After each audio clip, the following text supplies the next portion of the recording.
the show in New York, is that this summer? Yes, it's actually in the end of July, I believe. Well, it's like a 9-day show over there, and we won't be in attendance physically, but we'll send the painting out probably here in the next couple of weeks for that. So. And is that going to be at a gallery or someplace like that? Yes, I don't have the actual name of the gallery with me right now, but yeah, it's in it's kind of an offshoot of when we were in Paris. There were a number of galleries and entities that were there that promote art and so forth, and that was one of them.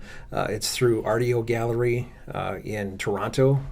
And they had contacted me as well as another one out of Palermo, Sicily, had contacted me too.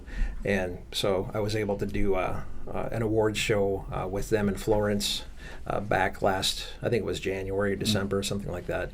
And I participated in that online. I sent an image over, but this one will actually be in physical appearance there. So, yeah. What's it like as an artist to have your work displayed in all these famous places known for art? I mean, we mentioned New York and obviously Florence, Italy, known for, I think this David is there or something like that, Michelangelo and all that stuff. And of course, then your experience having your painting Chicago Lighthouse hanging in the Louvre Museum. I mean, it's got to be a dream come true for an artist. Well, certainly even beyond that, I never would have ever dreamed that it would have ever, the opportunity like that would ever present itself.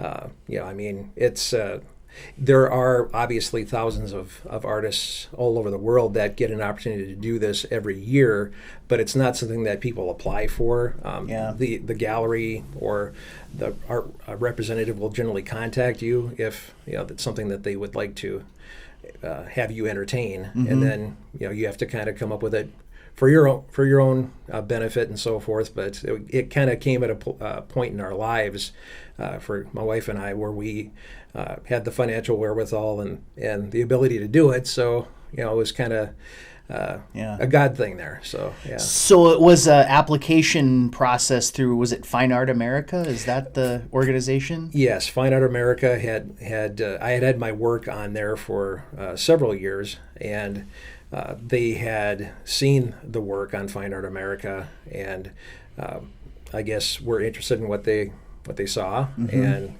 contacted me in January of 2024. So so this all just pretty much happened recently then. And then when did the painting actually go into the museum there? Well, I had sent it in, let's see, I believe it was the end of July, and the show would have been in mid-October. But initially, Chris and I were kind of debating on whether or not we would just send a painting and then, see if it's sold and then have it sent back. But we decided after several discussions with a number of people that this would be a good opportunity to go and be a part of it in person. And we did that. Like I said, I sent the painting in advance, and it arrived safely.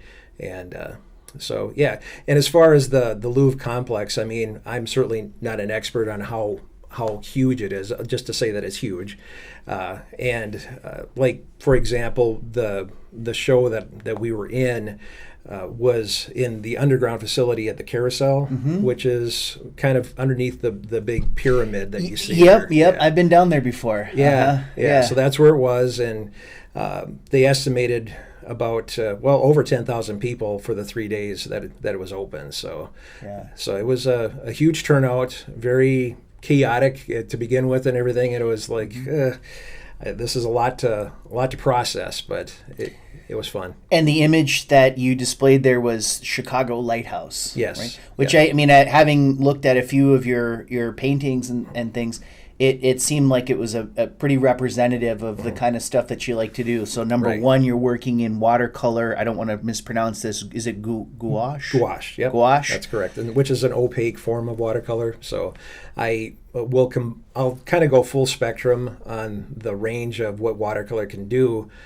Most people kind of see it as a transparent medium, and that's something that I definitely will use. But I like kind of branching into using it in more of an opaque application as well, and that's where gouache comes in. That's something that I guess I'm guilty of too. Is when I think of watercolor, I think of it as more of a transparent, right? Only just because it's water, and I guess the paint is sort of, to an amateur way of thinking, is sort of watered down, and so that it would actually never have that opaque character to it. Right, and it is hugely versatile. I mean, you can do so much with it. You can have it where it's barely makes a tint on the paper, or you can have it, through gouache or what have you, have it be very, heavy and dark, and if you like that as well. And you don't have that kind of range in a lot of cases with the other mediums. So that's why I like it. It's easy to use, easy to clean up, it dries fast, so yeah. What's the process involved in creating water? I mean, is okay, so first of all, you have to explain to me, what is gouache? What's the difference between watercolor, normal watercolor and watercolor gouache? It's just I think it's the heavier pigment that's in there, and it's opaque. It doesn't let light through. Like if you hold up a watercolor painting too light, in theory, it's going to look like a stained glass kind of. Yeah. You're going to see all the color, and you're going to see it just in reverse form. And but gouache won't let that light through usually. So, like I said, it's just kind of the taking it to another level of where if you want an opaque or heavier application, even mixed with transparent, it's good for that. So how do they manufacture it? What's it made out of? Good question. Yeah. I don't know. I just work here. Yeah. Generally, I know the I guess the vehicle that goes with the pigment is gum arabic, but but other than that, I don't really know what all the ingredients are, how it's made or whatever. So yeah. I mean, I suppose every kind of paint, let's just say in the realm of painting, every like whether it's oil painting or the other different kinds of painting have their own particular idiosyncrasies, and some of them can be more forgiving than others. Sure. Like what are some of those idiosyncrasies about watercolor gouache that like the pros and cons of it? Well, people have from a technical perspective. Yeah, I mean, people have this concept or misconception, if you will, that you can't make a mistake with it, and to a degree that's probably true. I mean, you don't want to overwork anything, but I make mistakes all the time in my work, and I just I'm able to go back and mop it up a little bit, or work around it, and that's never been an issue as far as I'm concerned. I mean, it's all about the finished product and just making it look good, no matter how it gets there. Is basically it. So okay, so it's not like you have to have the if you get 3/4 of the way through a painting and then you've messed up a line or something like that, you kind of have to throw it on the scrap heap and get back to it. A really good example of that is several years ago, my father-in-law was a veteran of World War II, and he fought in the Pacific on an escort carrier called the Hoget Bay, and he was in hospice at the time that he asked me to do a picture of the Hoget Bay, which was part of the Casablanca class of escort carriers. I think there was 45 ships in that class, and very, very few photo references of it. And of course, the ship has been scrapped for over 60 plus years at the time, 70 years, whatever. And so was really kind of scratching my head as far as how am I going to do this? But anyway, I was able to kind of scrape together enough to initiate the project for him, knowing that it meant that much to him. And I was about 2/3 of the way through the project, and looking online, I happened to stumble across what amounted to a model box top online of one of the Casablanca class carriers. And it was in vivid detail. The smokestacks were a little bit different. The sponsons were a little bit different. So I had to go jump back in it and fix some of those things as best I could, and it worked out fine. But so that's just a testament to you can change things if you need to. Yeah. Although you'd probably like to get it right the first time. Exactly, But, exactly. So, but yeah, it was a little stressful at that point, especially working 4 or 5 hours a night. I was kind of working against the clock, and fortunately, in his case, I was able to finish the painting, and he had it for 6 months before he passed away. So yeah. Have you ever experimented with like oil painting or any other? I started out with oil painting. Okay. As a youngster, and I liked it. It's very smelly most of the time. Yeah. And not only that, but it takes a long time to dry. But I like its properties. I like its blending. I like the organic nature of its colors. Obviously, many people paint with oils, and for good reason. Sure. And I think for a long time, for many, many years, the medium of watercolor wasn't really viewed as a serious medium, because anything you put behind glass was just kind of considered to be, as a secondary form of art in a lot of circles. It's in a hint of disdain. But anyway, oils, they certainly have their pluses, and you don't have to mat them or put glass on them or anything, and they definitely are an awesome medium to work in. And I also subsequently went with acrylic for a while too, and that is similar, but it doesn't have the same natural kind of tones and hues that oils would generally have. It's good for doing more of a synthetic type of a look, I find, but a good medium dries super fast. And in fact, in some cases, probably a little too fast, because you got to work really, really quickly with acrylic. So But what is it? Was watercolor like as far as the drying, or the quick drying, or not drying fast enough? I mean, is it sort of kind of in between there? Or? It's kind of in between. I mean, if you pre-soak your paper, which sometimes I would do, you can get kind of a fanned out type of a effect, where the paint or the liquid pigmentation that you're putting in there will kind of fan out and do different things. And that will take a little bit longer to dry, but that's why I have a hair dryer that I'll just quickly go in and dry it out quickly for time purposes and so forth. And so I use that a lot. Tools of the trade, right? Tools of the trade. Whereas you don't generally need to do that with acrylic. It's just like it's down and you're ready to go. So going back to Chicago Lighthouse, I just it's obviously painted in watercolor gouache, and then the other thing about it that is common to your work is that it's a nautical subject. Yes. Yeah. What is it about the bodies of water and ships that particularly interests you in your work? Well, I anything water oriented, especially as far as that goes. I mean, we live in the land of 10,000 lakes, actually 10,500, whatever it is. Yeah. But I like doing water and the different ways that water behaves. So I'm currently working on more of a local image that is of local interest with some of the lakes and things like that too. So I've done those.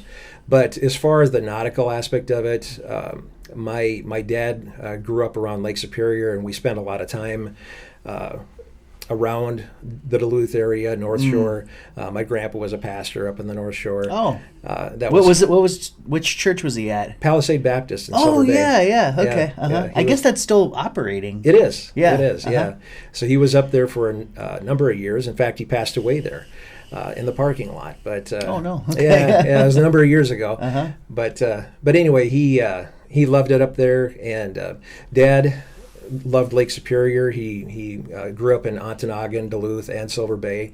Played college basketball at UMD. Oh, did he? Yeah. Yeah. So, so he just had an affinity for that area. Yeah. And during his time in college, he worked at Reserve Mining in Silver Bay in the summers. And Reserve Mining was the initial maiden voyage destination of the Edmund Fitzgerald.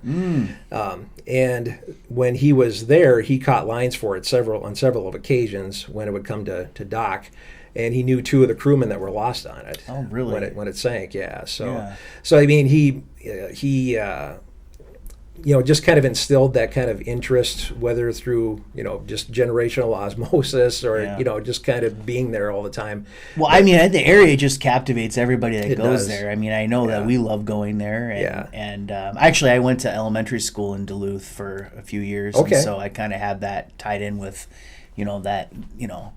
the lake experience and all of that. It's Absolutely. just, it's amazing. It truly is. If people haven't seen Lake Superior up close, I mean, if you were just to transport somebody there, have them open their eyes, they wouldn't think it was a lake, right? No, it's an inland sea, and that's what they call it. So I mean, it definitely has its own identity, and the Great Lakes have their own identity, because of that. Yeah. And so, I really took an interest in anything maritime, nautical themed. I love lighthouses, always have.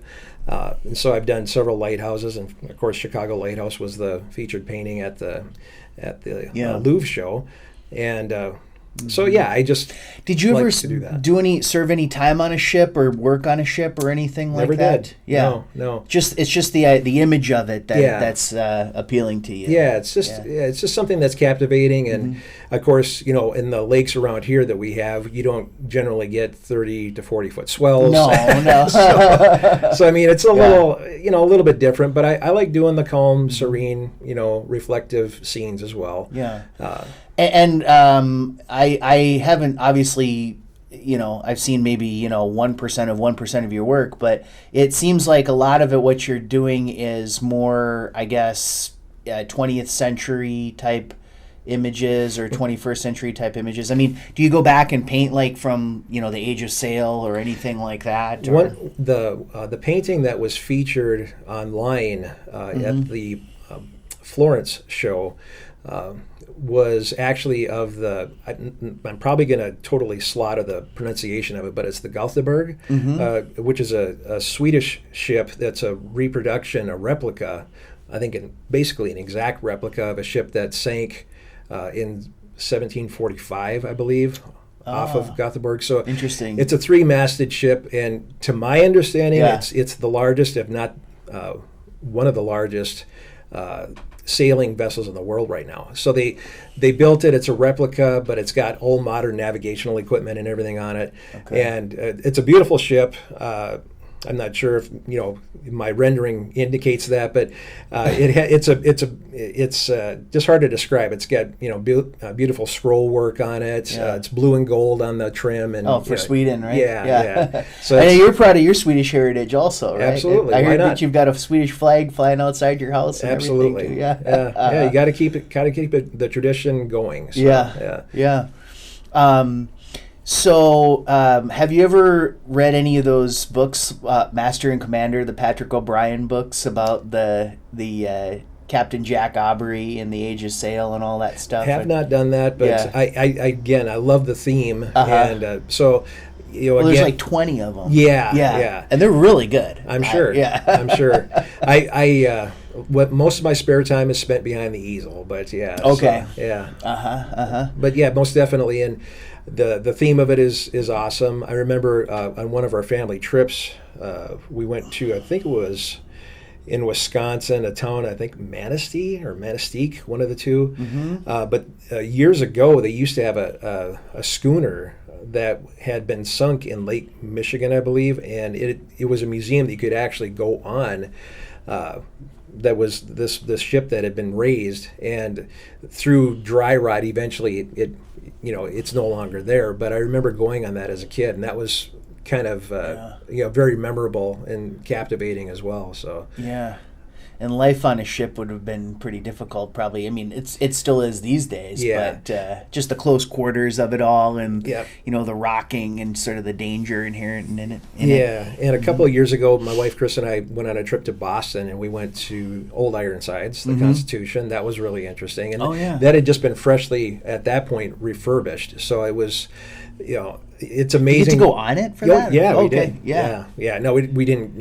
We weren't out on the sea or anything, but it was a tour of it, and just the quarters and getting around the ship was pretty eye opening. People weren't very tall back in the day, No. I remember. I used to live in New York, and there was they had an aircraft carrier there on the west side, and The Intrepid, yeah. The Intrepid, yes. Yes. I went on that, and then they also have a submarine parked right next to it. It's kind of like if you go into the Intrepid Museum, you can do that, and then you can go to the submarine. And just that, what you said about how people were smaller. Yeah. I mean, going into the submarine and just going through the little hatches and stuff. I mean, I was getting claustrophobic knowing that we were well above. Right. Yeah. But just the idea of being in there and in a real tight quarters and stuff like that's quite a thing. Yeah, for but sure. you have to when you're on a ship. You don't have room for luxury. Everything has got to be sort of compressed and as tight as it possibly can be. Right? Every square inch. Yep. Yep. For got sure. to have good use out of all of it. So for sure. And then I guess the third sort of general thing you can say about a painting like Chicago Lighthouse is that your style is realism. I try to be as realistic as I can. There are people that can really, you almost can't distinguish their work from a photograph. I don't know that I've reached that point, but it's realism. Well, you had Caleb Fulte. We were looking at one of your paintings. I think it was the secured painting. Sure. And I showed it to Caleb, and I said, "That's a painting." He goes, "No, it's not." Yeah. Yes, it is. But anyway, sorry, I didn't mean to cut you off. No, there, not a problem at all. And that is a goal that I aspire to some degree. But if I just want the painting to be a good representation of what it is that I'm painting, right. And of I suppose my abilities as an artist as well. And so I want it to be realistic. I don't know that I need to have it super photorealistic like some of them do. Yeah. So have you ever seen those drawing like Chuck Close or whatever? Where he is like basically it looks like a photograph. Sure.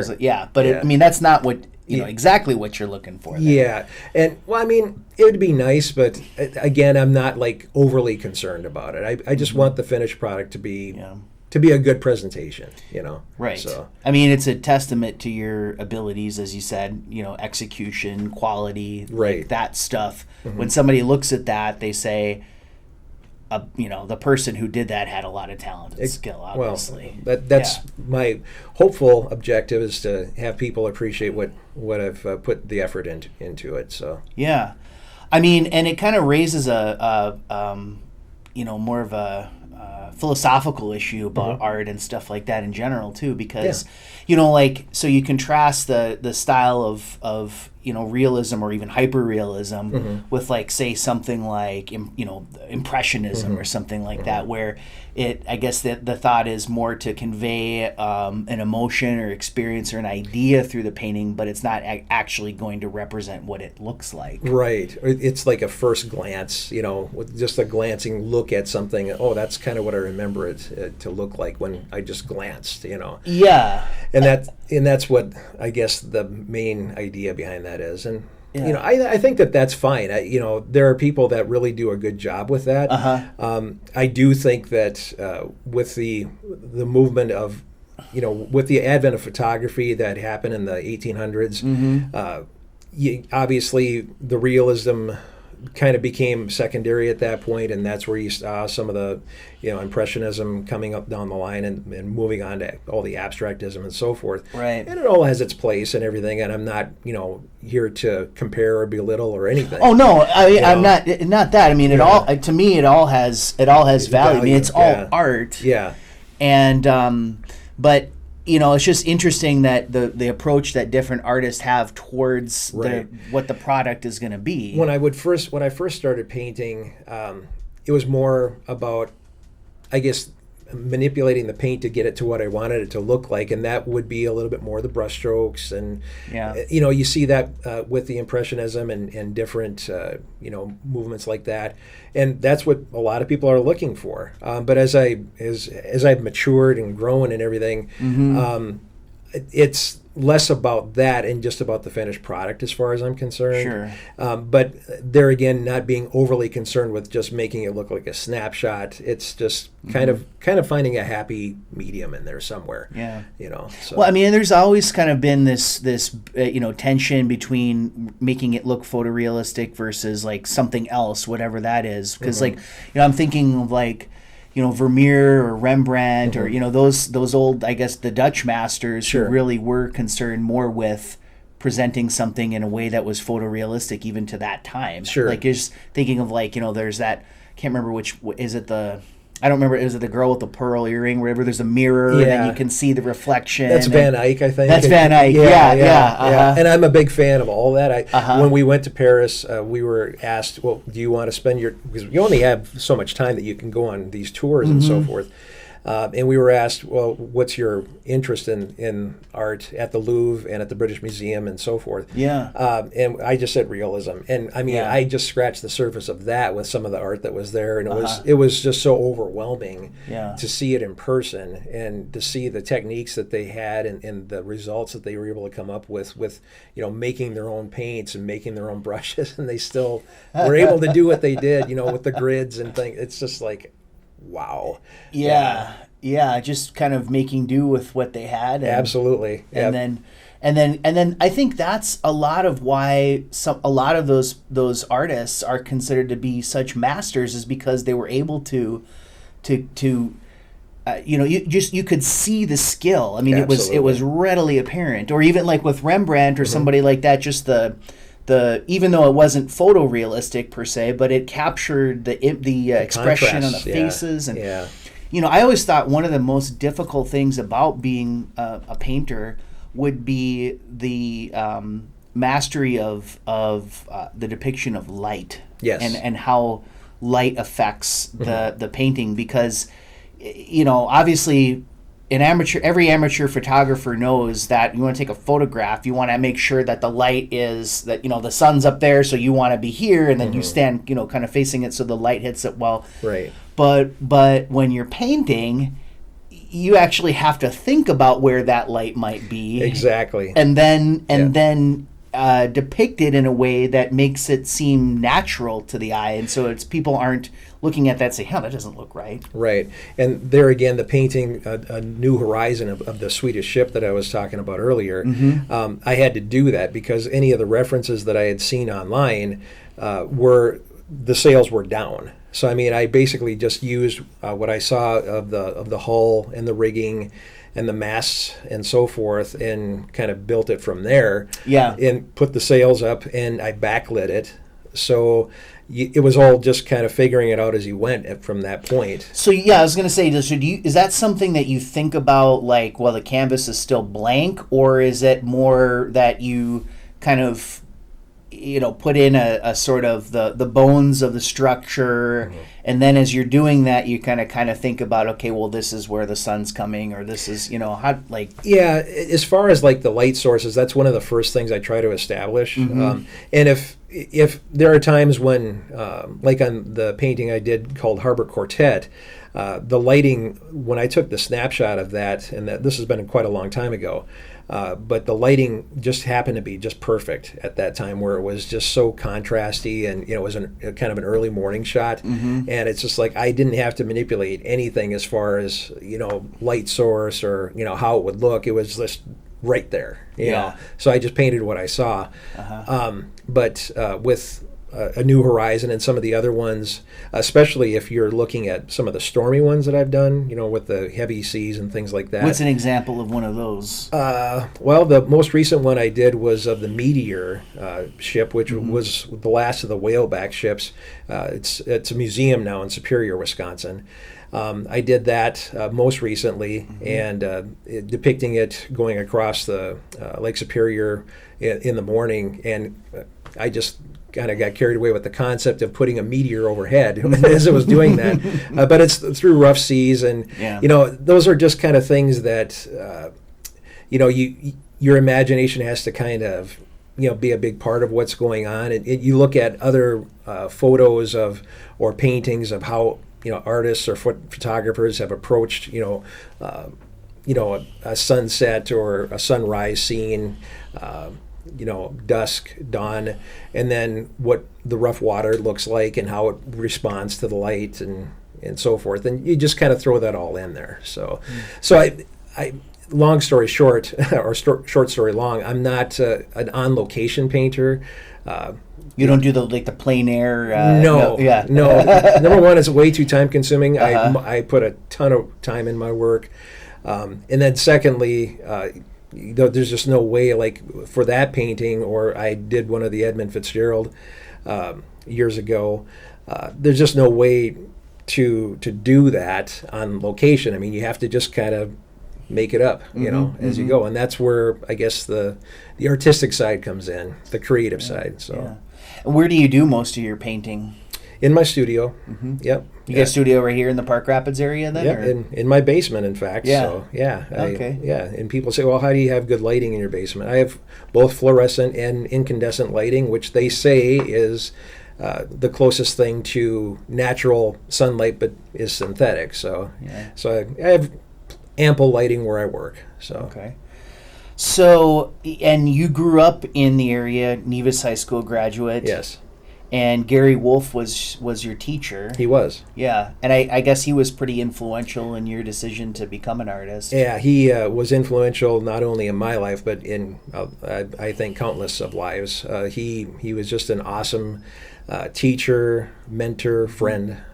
He was very knowledgeable as an art teacher, but he was knowledgeable about a lot of things, and you learn from him in a lot of ways. So how does someone like that go about getting young people interested in art or creating art? I think with him was his interest in developing the students' abilities and developing them as a person, as they were young people. Just kind of being a mentor in so many ways. But his biggest thing was, I think, he was an encourager. If he saw something in your work that you could build on, he would have you build on that, and he would build on your ego a little bit, and pump you up, and your aspirations, and he was just an awesome guy. I really miss him a lot. Yeah. So. How much does life experience, or how much? I mean, the idea of life experience. Is it possible to create meaningful art without much life experience? I guess that kind of depends on what it is you're trying to paint and why you're painting it. Again, a lot of what I try to do, I just at an early age, I just took an interest in what I felt was good art, and it just kind of a light just went on. Yeah.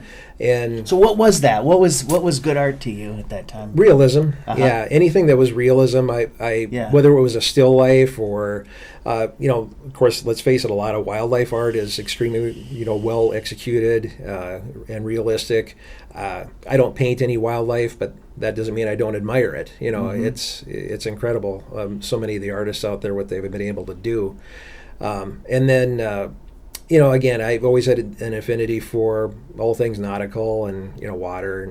And any good art that I had seen, like Norman Rockwell was one of my, I guess kind of heroes, just because of his ability to capture realism and moments and, people's expressions. I don't do people, but just, just an admirer of his ability, and, and I think that was a motivation just to kind of work at it and just work at it and work at it and develop your own style, your own technique, your own approach to things. Yeah.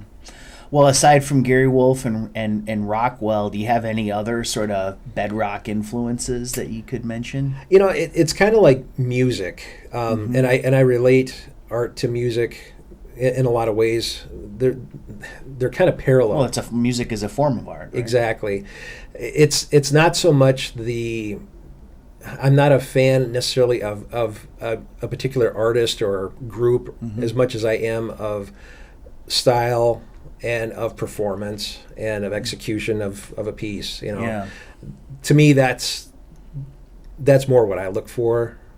And so, yes and no. I guess that skill that you can see, right? That kind of, it's one thing to think of a piece of music conceptually. I'm a big fan of like opera and stuff like that too. And just like you say, like to go out and like some of the Wagnerian operas, to go out and execute a performance of that as a tenor, or thinking as a guy at the height of his power, and then going out and doing it for about 3 or 4 hours, just that with that mastery, There's got to be the greatest feeling in the world. Oh yeah, the natural ability, and then the cultivation of that ability, the training, and the culturing of that is everything that goes into it. Absolutely, yeah. And you think, I mean, some of these artists that we've been mentioning before, the great, masters, and even those great painters who are still with us today, such as yourself and everything. I mean, it takes time. Yeah. Rome wasn't built in a day. It's Absolutely. sort of like you have to master different aspects of your craft until the point where it culminates in the finished product. Right, and that's the thing too. In fact, we have a mutual friend that we both know that asked me one time, "How do you know when a painting is finished?" And the answer is, it never is. Yeah, it's you just look at, okay, I kind of got what I was after in this particular piece, and what I was trying to go for. But it can always improve, and certainly mine can always improve. So there's no two ways about that. I have not arrived, let's put it that way. Yeah. Which I always had such a hard time understanding because like living in New York, you have the Metropolitan Museum of Art. You go there and see that, and of course I took an art history class or something in college, so I knew a little bit about some of the great painters and all that stuff. But then you start getting into the 20th century and stuff, and you go over to the MoMA or someplace like that, and you see some of these paintings, like artists like Barnett Newman or Mark Rothko. Sure. And while I guess they're interesting, the question I always had was, well, I mean, they don't really seem like they're that difficult to do, those paintings. Right. I mean, I couldn't do it. Right. But I mean, if someone were to sit there and look at it and try to make a Rothko, let's just say, they'd probably be able to do it. Right. And so, what if any value is there in art like that? Good question. Or Jackson Pollock or somebody like that. Right? Yeah, good question. Again, I guess it's all in the eye of the beholder, and art is, as far as its value, is again what people ascribe to it or attribute to it. You know, a piece of art is worth what it'll sell for, I suppose. That's right. Yeah, I mean that's a tenet that we talked about on an earlier episode of the podcast, because I think it was Lord Coke or Lord White or something said a thing is worth what it'll fetch at sale. People will attribute certain value to a piece of real estate or something like that. They'll think it's worth something, but truly what it's worth is what somebody else will pay for it. Right? Exactly. and a name is very important too. It's I think a lot of it is. But it's like, what are they paying for? Like what some of these, you look at some of these sculptures or what's the guy's name, the street artist that nobody really knows who he is, Banksy, right? Okay. Where, his stuff will just sell for millions and millions of dollars. And well, obviously it's worth that. Right? Sure, yeah.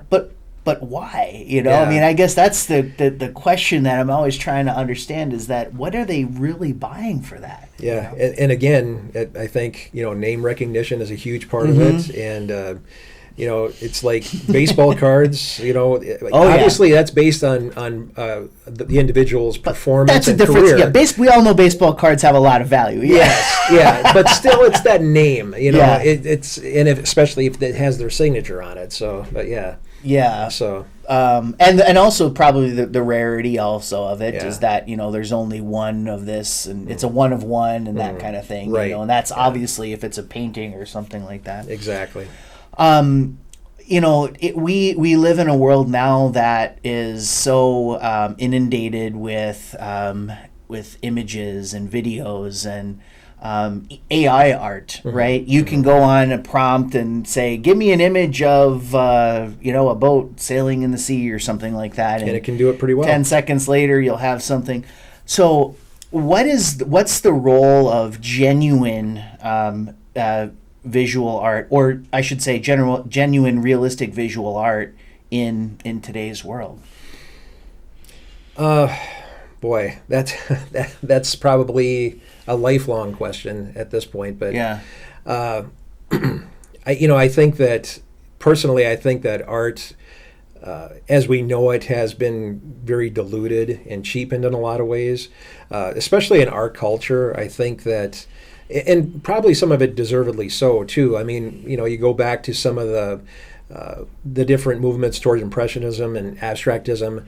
It's like you said, well, anybody could do that or whatever. Mm-hmm. And to a degree, that is true. I remember seeing a documentary one time where they had an elephant with a paintbrush and some paint, painting with his trunk, and they had an art critic look at it, and he said, "Oh yeah, this must be so and so's work," and what he was talking about the composition of it and everything. And it's like, okay, when we've gotten to this point, how serious are we really in art? So, and the people, just especially in our culture, I think, just kind of look at it as like, you have a talent, and it's kind of a nice little hobby, and it is a hobby. There's no two ways about it. But it's not revered like it once was. I mean, in Europe, of course, with the church, being so influential in art and the development of it, it was and still is something of great value and beauty, and took a great deal of skill to produce. And I guess for my aspect of it, how much work went into it, how much thought went into it, skill, talent, and developing that skill and talent, I guess. And so when you're buying that, you're not just you're buying all the sort of blood, sweat, and tears that went into it, and you kind of stand in awe and admiration of the person who created it and say, I want to have that. Yeah. I don't want to just have. I'm not. I could buy a picture of a boat, or I can go out. I can go out and take a picture of the boat myself, exactly. Or I could go and do a prompt in AI and get a picture of a boat exactly the way I want it. But that doesn't have the same value because you don't. The piece of the artist's soul is not in that. Exactly, right? Exactly, and that to me is what the mark of a good piece of artwork is that it's not just the skill that it took to do it. That's a big part of it, but it's just what it took to get there. The hours of training, whether it took hours and hours and hours to do that particular piece, it took hours to develop to that point. And so I think that that's part of the appreciation of it and everything. And like you said, with taking a picture, there are a lot of great photographers and everything out there. But again, it's just impossible to compare a photograph to a painting. I mean, you just can't. You can't categorize them, equally. Right. So because there's like 1,000 little statements that are made within a painting that are just like the photograph is basically the only thought that was put into it is when to press the shutter. Right. I mean, framing it up. Caleb's shaking his head, but but it's not like everything is generated by the artist's hands. Right. Would that be fair? Okay, but I mean, not to denigrate photographers. I mean, I think what they do is amazing too. Sure, it is. But there's just something special about a painting that's well done. So, okay, you've got the show. We started with this Bridge Over Troubled Water is the painting that's going to be on display in New York later. Is it later this summer? Yes, in July. Yep. And but you're not sure which gallery that's going to be in? I don't have it listed here, but it's through Artio Gallery in Toronto. That's who's sponsoring this particular show. And do you have like a website or something that people can go to if they want to find out more about this? I do. It's watercolorsbyrick.com. Okay. And it's in the process of being updated as we speak. We just were dealing with that yesterday, in fact. Yeah. And so the individual that we have working for us is doing a great job. And so. And are some of your works for sale on that site as well? They are. Some in original form, but all in print form. Okay. So, I have various prints. 3 different print sizes available, 2 of which are made to fit prefabricated frame sizes, if that's the way people want to go for cost-saving measure and for convenience. And the 3rd size is a bigger size. We are also going to be coming up with a new line of, or make available inspirational cards as well. So, Okay. Yeah. And do you have any of your work on display locally? I do. Actually, seasonally at Sunshine and Willow and Nevis, and also Rustic Cabin Decor, and at the Red Barn. Rustic Cabin and Decor actually has 2 originals, both of local interest. The Red Bridge here in town, everybody knows what the Red Bridge is. That painting is there, as well as another lake scene from around this area too, as well as prints. And when I say prints, we have them in some framed forms, unframed, and also in metal as well. The metal frame, or metal prints, I should say. And so those are all available there. And do you participate at all in the Art Leap in the fall? Or this will be the first year I'll be doing the Art Leap. I had not done it before, but was approached by the individual, and yeah, we will be participating this year to see how it goes, and we'll go from there. So, okay, yeah. Well, I guess we didn't really have enough time to talk about your day job, but this is it's just so cool to talk to a real life artist here in Park Rapids about these subjects. And I would encourage everyone to go online and check out Rick's paintings, because they are amazing. And I'm a really big fan of yours, and it's been good getting to know you here. Well, thank you. I'm very blessed and thankful for the opportunity that that God has put in my path to use abilities that that I want to cultivate and maximize as best I can. So yeah, it's definitely a gift from God to have that sort of talent. And well, thank you. So other than that, I guess I'll see you at church. All right.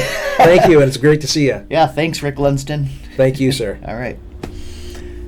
Very good.